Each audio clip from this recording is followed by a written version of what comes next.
დაავნიშნე აღნიშნული ექსპერტიზა თმის ღერის კვლევიდან. ასევე იყო თუ არა ნიკოლოზ კაციას თითის ანაბეჭდი ამ პაკეტზე.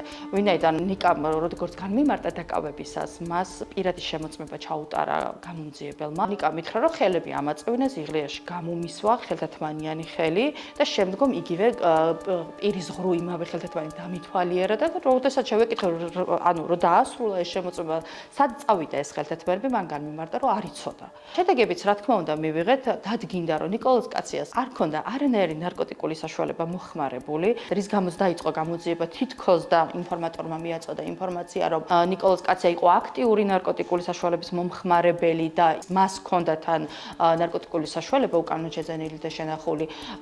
თავშივე უკვე უტყუარი აღარ არის. რაც შეეხება დაქტილოსკოპიურ ექსპერტიზას. ექსპერტიზით დადგინდა, რომ გადასაფუთ პაკეტზე, სადაც ბიოლოგიური მასალა არსებობს, არ არის თითის კვალი. მოხდა მტკიცებულებების ფალსიფიკაცია, კერძოდ, მოაწერინეს ხელი მოტყუებით, ნარკოტიკული საშუალება ეს კოკაინი რაც იყო, არ ეკუთვნოდა ნიკოლოზ კაციას და შესაბამისად მოგვიანებით მოხდა იმ სპეცპაკეტებში მოთავსება, რომელზეც ნიკამ განმიმარტა, რომ ხელი მოაწერა ცარიელ სპეცპაკეტებს.